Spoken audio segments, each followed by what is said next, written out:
FIDA has this reputation for wala mama kupiga. Maybe now to just explain to someone in layman terms what FIDA does, so that we get rid of that notion that FIDA is only kutetea haki za wanawake. You know what I mean? Yeah.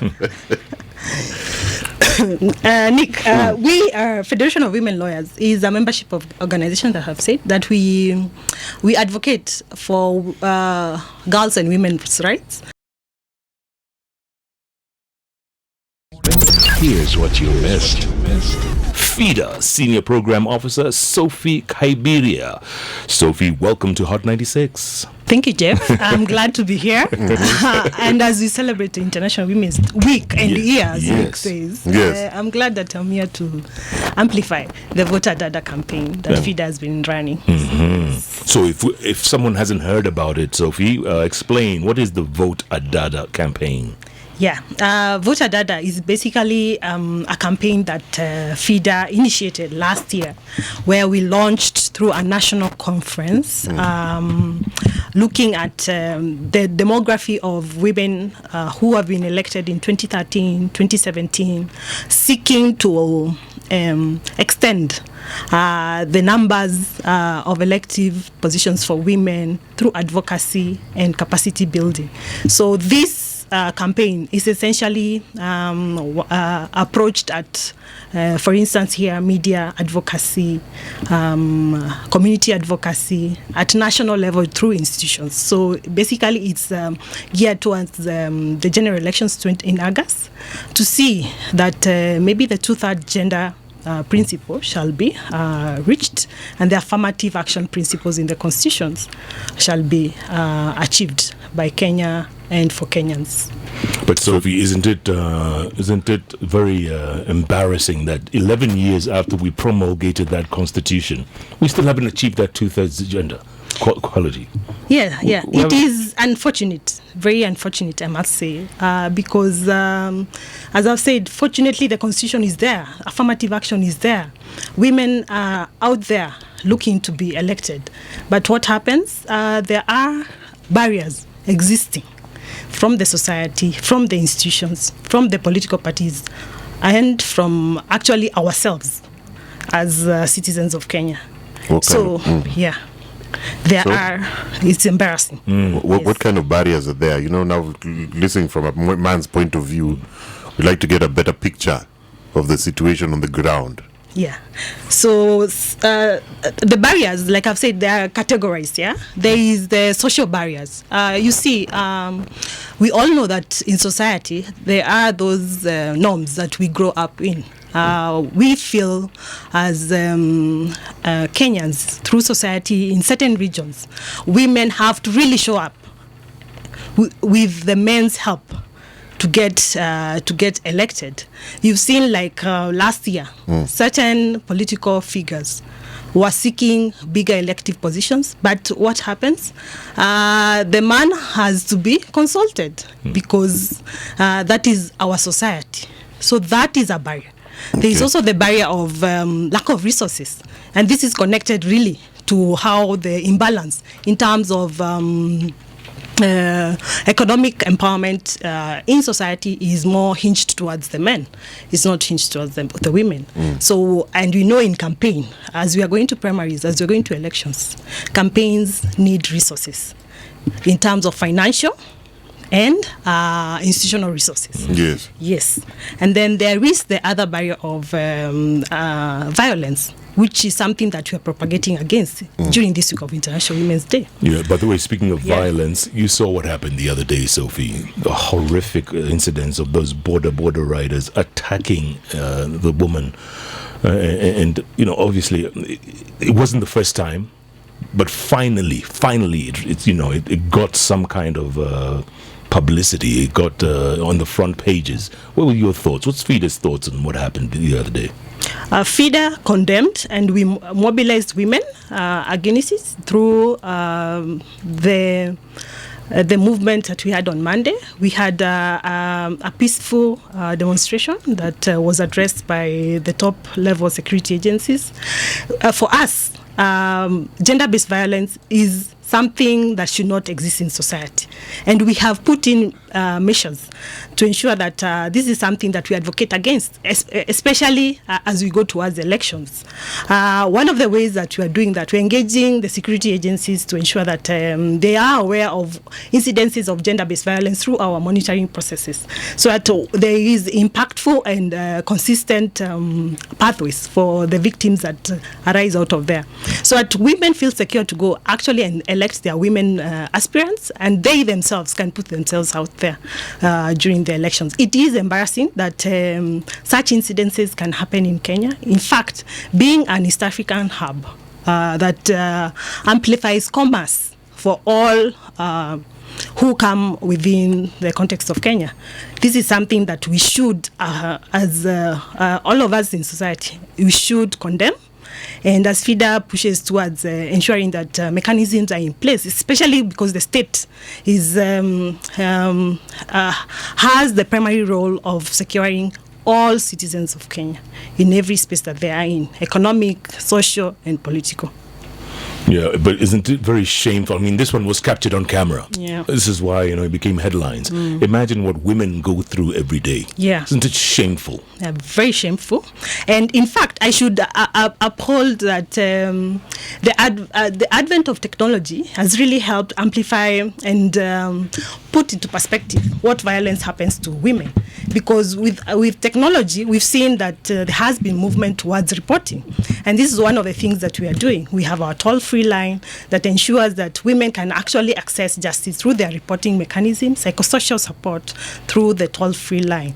So when it's captured on camera, it means that the conversation that we have had this week put in perspective what is happening in society right now.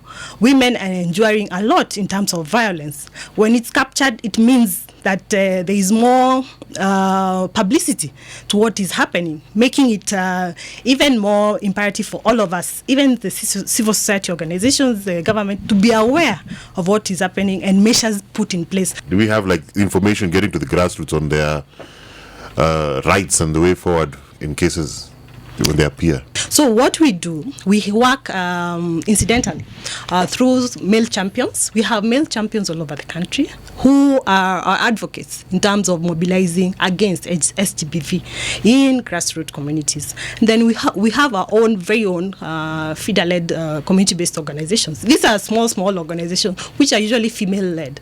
They are the point of contact for victims who come who are subjected to GBV and any other injustices in society. So when they are on the grassroots for us, they report these cases to our offices in the regions, Nairobi, Mombasa, and Kisumu, where we uptake them, because as Federation of Women Lawyers, we are a membership of organization of female lawyers, and we recruit pro bono lawyers who work for the women who are indigent, the indigent women who need our services. FIDA has this reputation for wala mama kupigani.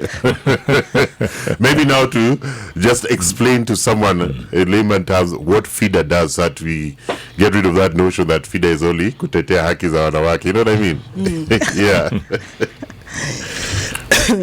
Nick, we are Federation of Women Lawyers is a membership of organization that have said that we advocate for girls and women's rights, socially, economically, and politically. Now, as much as we are known for kutetea haki za wanawake, we well know there is a sort of imbalance in society in terms of gender equality in the home space, in the social space, and in the national space. Now, as much as we are mama wa kutetea wanawake, fundamentally, we owe our allegiance to the women and girls of Kenya. But we work together with men to ensure that the women and girls of Kenya achieve their rights. I can give an example. In our offices, in certain cases, for instance, where there is domestic strife there, in a home, you will see that the woman is the one who is the victim. But they will they have a brother. The brother will feel so angered by this issue and will assist the woman to come to our offices in Lavington, in Kisumu or Mombasa, and bring them themselves, like a man. Yes. because they want to protect their sister. They are the ones who bring these women, a huge percentage, are the ones who bring these women to seek justice from us. So we are not, as much as men say that sisi ni wa kutetea wanawake, we support the initiatives already in place. Men as themselves seek us to assist the women. So we are tunatetea gender equality, not necessarily just women and girls. Now, you're saying about the obstacles that women are facing, right? Those who are aspiring for higher office. How has FIDA ensured that women aspirants are well equipped to run for government? Jeff, when we did our gender analysis post 2017 elections, some of the issues that arose as part of the recommendation was that there are 3 areas that women felt that they needed more in terms of ensuring that they have the equal space to compete with men during elections. So one of the things they said that they, in terms of capacity, they may not be aware of regulations and laws that underpin the electoral cycle. Then the second issue would be, like I've said, economic disenfranchisement, where they may be not economically able to compete fairly with them men in the elective space. Then thirdly, they needed institutional support in terms of securing their space in the elections. So what are we doing? We are looking at these 3 approaches. First, last year we started early because we know this year they need to hit the ground running. So last year we had the Women Leadership Academy, where we trained over 350 women, built their capacity in terms of how to present themselves to the public, how to resource mobilize, and how to engage with institutions of that are related to the electoral cycle. Are there any success stories? Have you seen this one who looks like this can be the next president? Because going for Leadership Academy and actually going and learning to talk to the people and making some sort of headway takes a bit of time. Is there at least 1 or 2 you see where we should put our eyes on her? Nick, we cannot say 1 or 2. There are several that are out there that will actually equally compete against women. We've seen since then several women come out and declare publicly and be supported by men and women in community in terms of advocating for the positions that they are going to seek. So we cannot say 1 or 2. There are many out there. Women are the majority here, right? Yes. And yet, look around the counties. Only 3 women governors, right? Anne Waiguru, Anne Kananu, Charity Ngilu. Joyce Labosa, the late, used to be there as well. Only 3 out of 47, Sophie. I mean, if women were to vote in women, don't you think there'll be more? Yes, there would be more. But also, there are issues that come about with the elections. You forget that there are party primaries that are coming up, which are usually shambolic, biased. They include rigging and all that. Women can't win. No. Rigging is a men's affair. Is that what you're saying? I'm saying during those instances, men tend to take the upper hand because in violent situations, even scientifically, physically, men are usually strong. How do you compete with that? And then there is the political issue of political parties not giving a fair chance. For instance, when we talk about the IBC declaration that all political parties should uphold the 2/3 gender rule in terms of governance and in their nomination list, when they do that, when you look at that list, sometimes you see that they nominate women for the sake of it, not because they want them to win. They put them in certain constituencies, certain areas where they know chances of them winning is minimal. Yeah. So those are some of the things. A political solution needs to be found, and we continue pushing for that. And there's a few females who've made it to political office. Are they actively engaged in trying to vote a DADA? Raise the other females to join them at the top? Yes, Nick. Like I've said, in the Women Leadership Academy, we had existing elected political female governors, senators, MPs come in and do mentorship. Mentorship is primarily very important. You know, when you talk to a girl, when you talk to an aspirant, and they see they gain from your experience, and they gain from what you tell them, because you've been there, you've done that. So when they gain from that, that's how you mentor and ensure that there is continuity in terms of the work you will start from the beginning to the end. What are you as FIDA doing to offer support to women aspirants during the August general elections? We are doing three things. We are promoting them through media, branding. We are, of course, continuously improving their capacities to engage with institutions. And then we are pushing through the legislation, although a short time frame, to ensure that the two-third gender rule is in the electoral-related regulations and laws. Also, we are lobbying at a national level through the electoral institutions to ensure that there is maximum compliance with the two-third gender rule when it comes to elections. So those three approaches, we hope that come the general elections, we have more women governors, more women senators, and single-member constituencies, women elected. Of all the people, and then have to be someone who's politically inclined or in a political position, who do you feel has qualities like you feel can be a president here in Kenya? Nick, that's a trick question. And since we are a national outfit that represents a majority of women of this country, we cannot just pick. Pick three. It's a hypothetical question. They're not even running. Just say, I feel so and so has qualities I'd like her to be a president. Yeah, I don't have to be someone in political office. Well, I think I shall answer this through our actions moving forward as FIDA. Okay, how about you running for political office, Sophie? How about you? Have you tried? Are you going to? Do you have plans? I don't have plans currently, but who knows? I may get my Damascus moment and run for political office. The years I have ahead of me are quite many. Now, if you ever got the chance, what are the three things you would change that you'd be so passionate about? So one of the things I would change is I would basically change the way we bring up our girls and women in terms of the home context. Make it possible for the empowerment element in terms of equality between the boy and the girl child in the home, so that when they come out of that home in society, they can view men and women in equal measure, not necessarily biasing it.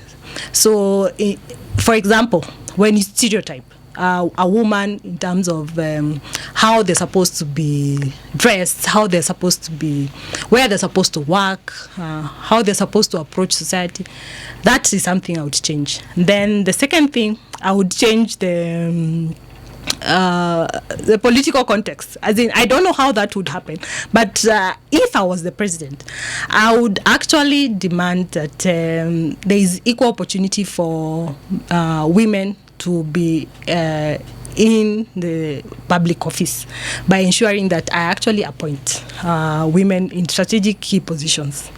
Then thirdly, I would change the way we approach elections. Let it be because of how, not because of our selfish interests, because of how we would like the society to be. What a democratic society you'd view you'd have. For instance, I would like that the public health institutions be effectively equipped to address reproductive health. Do you think there's hope for us here? We'll get a woman running mate for one of the candidates, do you think? Is that a start at least? We will get there, even in a shorter time. Yes, Jeff, we'll get there. Based on the past, how things have been, the boy is elevated, the girl comes second, and we are fighting for equality. So in that space where that child is already growing where there's that imbalance. Maybe you can talk to them directly so that they get this vision from a lady who's trying to push this agenda. So that if she's listening right now, she knows, because Sophie told me, I think this is the way. So just talk to them personally, one-on-one. Okay, so I'm talking to the women out there. Each day when you wake up, you look at your children, you look at your brother, your sister. You see a vision of what they may become, of what you wish them to become. So when you look at that future, I'm sure you do not look at them in terms of biases, in terms of segregation, in terms of how much opportunity I should give this one and how much opportunity I should deny the other one. We look at them equally because we want primarily that they succeed in their ventures, in their education, in their interactions in society. So why not continue with that vision for even the person who is outside your door? Let it be something you do continuously, because once you do it from the home front, it means the people that you bring up, the people that you mentor, the people that are part of your family, when they go out there, they interact with other people and they project the same principles that you've taught them from the home front. Once we do that, then we have a sustained cycle of human beings who protect, they care for women, who interact with women and men in equal measure without looking at them through biased eyes, through they give them a gender lens that is not necessarily unfair, but fair in terms of opportunity.